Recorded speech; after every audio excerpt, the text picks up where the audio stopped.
Hi friends, good evening and welcome to Revel Trade. Today we are discuss about fundamental analysis. हम लोगों ने पहले एक video बनाई थी हाउ टू चूज स्टॉक। हम लोग स्टॉक को कैसे चूज करेंगे और ये भी देखा था कि किस टाइप के स्टॉक को कैसे चूज करेंगे।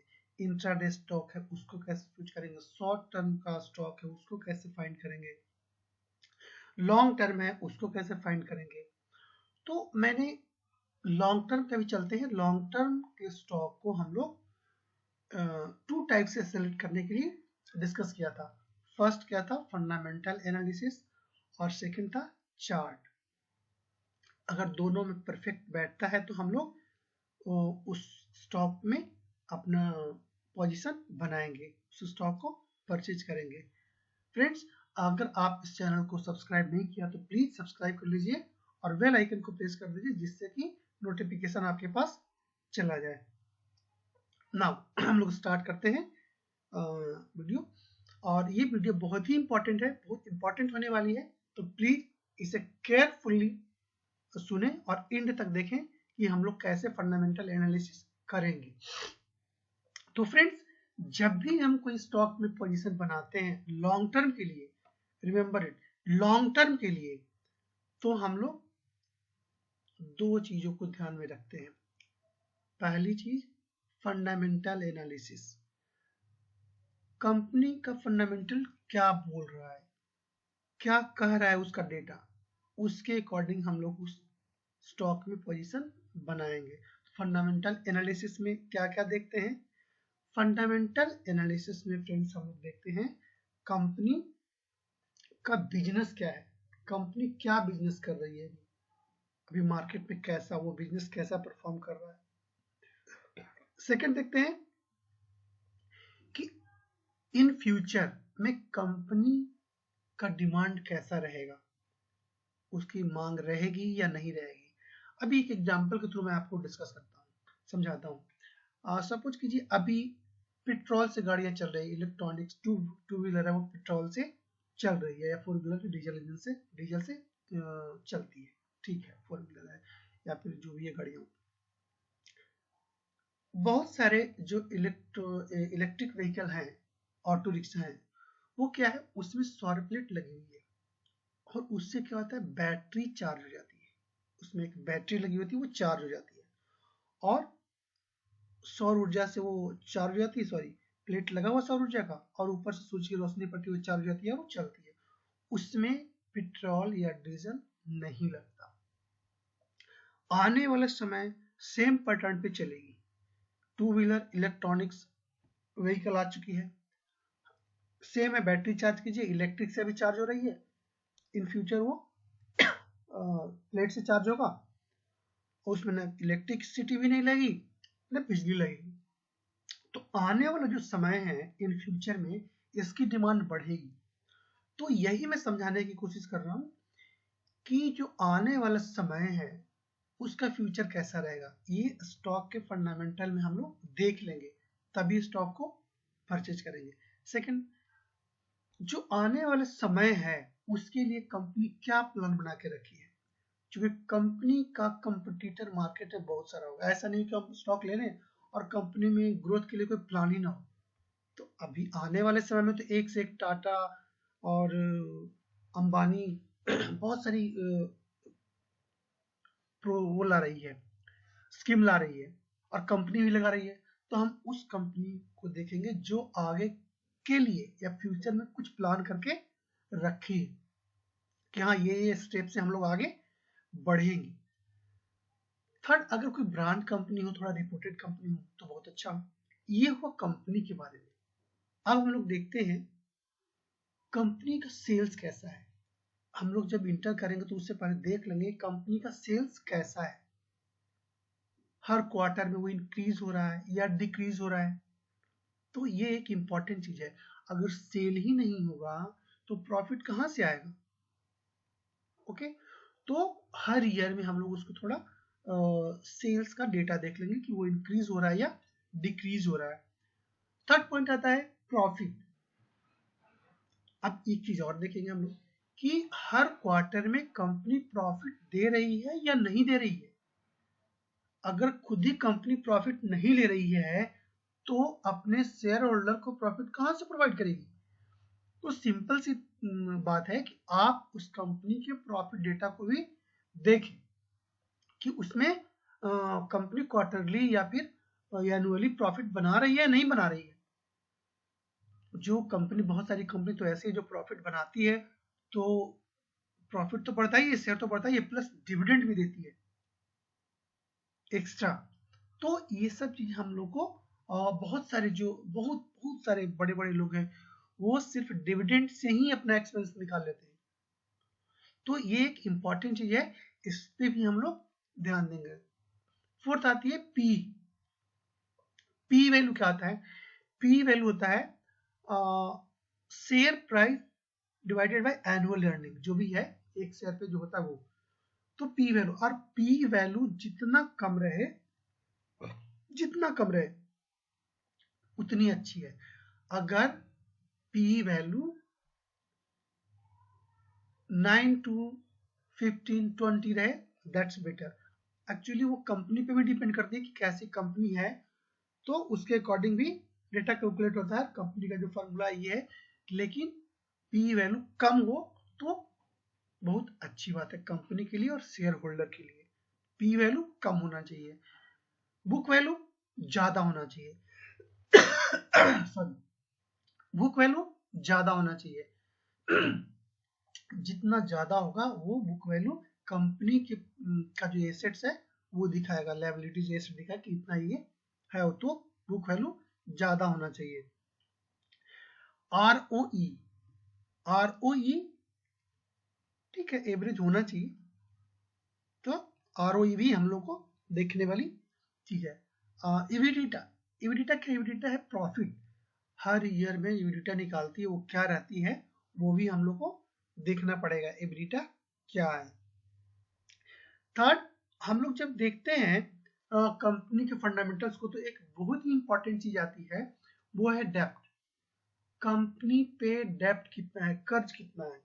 अगर कंपनी प्रॉफिटेबल भी है और उससे बहुत ज्यादा कर्ज ले रखा है कंपनी गवर्नमेंट से या बैंक से, तो प्रॉब्लम ये आती है कि वो जहां से लोन लिया है बैंक से या गवर्नमेंट से, वो इंटरेस्ट देगा या हमें प्रॉफिट देगा। तो कंपनी पे डेप्ट ज्यादा ना हो तो एक पॉजिटिव पॉइंट आती है, वो शेयर अच्छा आता है कि उस पर कर्ज ज्यादा ना हो। जितना मार्केट कैपिटल हो, जितना एसेट्स हो, उसके अकॉर्डिंग उसकी डेप्ट नहीं ज्यादा हो, मतलब तो हम लोग को उस शेयर में उस शेयर को हम लोग इंपॉर्टेंस देंगे। नाइन्थ आती है एफआईआई और डीआईआई की इन्वॉल्वमेंट। अब हम लोग देखते हैं कि जिस स्टॉक को हम लोग लेने वाले हैं उसमें फॉरेन इन्वेस्टर कितना का शेयर होल्डर है और डोमेस्टिक इन्वेस्टर कितना का शेयर होल्डर है, जो इंस्टीट्यूशन है वो तो ये भी, और जितनी ज्यादा ये लोग रहेंगे स्टॉक में उतनी ज्यादा स्टेबिलिटी बनी रहेगी। टेंथ और इम्पोर्टेंट चीज, बहुत इंपॉर्टेंट चीज है, अगर लॉन्ग टर्म के लिए हम लोग स्टॉक को ले रहे हैं तो एक वेरी इंपॉर्टेंट चीज है वो प्रमोटर होल्डिंग। किसी स्टॉक में प्रमोटर होल्डिंग अपना बहुत ज्यादा इन्वॉल्वमेंट रखता है, और जिस स्टॉक में इन्वॉल्वमेंट है इसका, वो स्टॉक बहुत ही रेयर केस में डाउन जाती है, क्योंकि प्रमोटर होल्डिंग उसको फाइनेंशियली वीक होने नहीं देता तो प्रमोटर होल्डिंग जिस कंपनी में, वो कंपनी पे, लेकिन जिस कंपनी में 70% चाहिए वो प्रमोटर होल्डिंग हो, वो एक अच्छी कंपनी मानी जाती है कि उसमें पैसा लगाने वाले की प्रॉब्लम नहीं है। तो दोस्तों इन सब चीजों को लेकर के हम लोग स्टॉक को चूज करते हैं। तो आइए हम लोग एक बार देख लेते हैं लाइव कि क्या क्या चीज हम लोग देखते हैं। जैसे हम लोग विप्रो का यहाँ पे स्क्रीनर पे विप्रो का खोलते हैं चार्ट, तो देखते क्या है कि देखिए मार्केट कैपिटल कितनी कंपनी की, मार्केट कैपिटल है 3,12,229 करोड़ की इसकी मार्केट कैपिटल है विप्रो की। दैट्स अ फैंटास्टिक, बहुत अच्छा है। अब ये देखिए बुक वैल्यू, इसकी बुक वैल्यू 113 है, 113 13 बहुत अच्छा है, बुक वैल्यू बहुत ही अच्छा है, बहुत ही अच्छा है। अब यहाँ पे पी वैल्यू भी 25 है, गुड, तो अच्छा है ये। अगर किसी किसी का तो 40 रहता फिर भी हम लोग लेते हैं, तो ये भी 25, क्योंकि विप्रो एक ब्रांड है तो उसके अकॉर्डिंग ये पी वैल्यू ठीक है ना। जैसे हम लोग एवरेज देखते हैं, जैसे मैंने अभी बताया था कि 10 to 20 हो तो बहुत अच्छा है, मतलब तो कंपनी एक अच्छी है, कंपनी का रेपुटेशन अच्छा है, तो ये एक अच्छी चीज है। 25 ज्यादा नहीं है। डिविडेंड भी प्रोवाइड करती है, 0.18% डिविडेंड प्रोवाइड करती है। चलिए, किसी कोई कोई कंपनी डिविडेंड प्रोवाइड नहीं करती। ये विप्रो ऐसी कंपनी है जिसने अपने शेयर होल्डर को बहुत प्रॉफिट दिया है, बोनस के तौर पे शेयर ही डबल कर दिया, कभी कभी तो ऐसा भी हुआ ही। तो ये है। अब आरओसी देखिए, आरओसी 22% बहुत अच्छा है, ज्यादा जितना हो अच्छी बात है। आरओई भी 19। फेस वैल्यू जितना ज्यादा हो उतना अच्छा है, 2 है, गुड। डेप्ट, कंपनी पे कर्ज है 13,821 करोड़, 3 लाख की कंपनी अगर 13,000 करोड़ की कर्ज है तो ज्यादा नहीं है। प्रॉफिट 12,000 आफ्टर टैक्स आ रहा है, तो कुछ कहना ही नहीं, प्रॉब्लम ही नहीं है इसकी, तो डेप्ट की कोई प्रॉब्लम इसमें नहीं है। सेल्स में 74,697 करोड़, अप्रॉक्स 75 करोड़ की आ रही है। एबिटा 16 है। Promoter holding nice, promoter holding बहुत ही अच्छा है, 73% है प्रमोटर होल्डिंग, जो इसका टोटल नंबर ऑफ शेयर है उसका 73% प्रमोटर के पास पड़ा हुआ है, तो ये एक बहुत ही अच्छी चीज है। अब एफआईआई की भी इसमें इन्वॉल्वमेंट है, 9.34% एफआईआई भी है, तो एक बहुत अच्छी चीज है। डोमेस्टिक इन्वेस्टर भी करीब 3% की है, मतलब 2.77%, और पब्लिक के पास 14% है। दैट मीन्स कि ये स्टॉक इन फ्यूचर में बहुत अच्छा परफॉर्म करेगा। आईटी की कंपनी भी है, ब्रांड भी है, अभी थोड़ी सी इसमें डाउन चल रही है। डाउन इसलिए चल रही है कि जो रसिया और यूक्रेन का युद्ध चल रहा है उसके चलते अभी स्टॉक में थोड़ी सी डाउन सर्किट लगी हुई है, तो ये शेयर को अप जाते कोई टाइम नहीं लगेगा। एक्चुअली आज इसमें काफी अच्छा उछाल आया है, काफी अच्छा परफॉर्म किया है ये, तो हम लोग ऐसे इसको, और अगर ज्यादा डिटेल्स देखना है तो हम लोग नीचे बैलेंस शीट भी देखते हैं इसका। ये है आपका ईयरली, ये देखिए ये है ना 19 दिसंबर में ये कैसे कैसे परफॉर्म किए, तो ये चीज हम लोग को देखनी पड़ती है। और ये देखिए यहाँ पे हर में कुछ ना कुछ बढ़ रहा है, यहाँ पे थोड़ा सा एक बार कोरोना के चलते डाउन हुआ था, तो ये सब एक वो है कि आया और गया।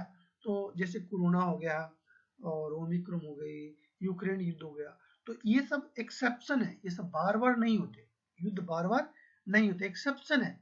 बीमारियां ऐसी बिल्कुल वो पेंडेमिक जैसी बीमारियां बार बार नहीं आती, 10 साल 15 साल में कभी आती है, तो ये कोई वो नहीं, रीजन नहीं है, इसके बाद इमीडिएट स्टॉक आगे बढ़ जाती है। तो ये सब चीज पे हम लोग ध्यान देंगे। जैसे देखिए प्रॉफिट बिफोर टैक्स क्या है, ये 10,000 है अगर हम लोग यहाँ पे देखें तो, फिर आपका क्वार्टर वाइज देखें 11,000 12,000 13 15,000 ऐसे क्वार्टर वाइज बढ़ रहा है ये, तो एक अच्छी चीज है। तो इस तरह के स्टॉक को हम लोग अपने पोर्टफोलियो में बनाकर रख सकते हैं। तो फ्रेंड्स, तो ये वीडियो इतना ही, और हम लोग नेक्स्ट देखेंगे कि टेक्निकल एनालिसिस कैसे करते हैं और शॉर्ट टर्म के लिए स्टॉक को, किन टाइप के स्टॉक को हम लोग चूज करेंगे। Thank you.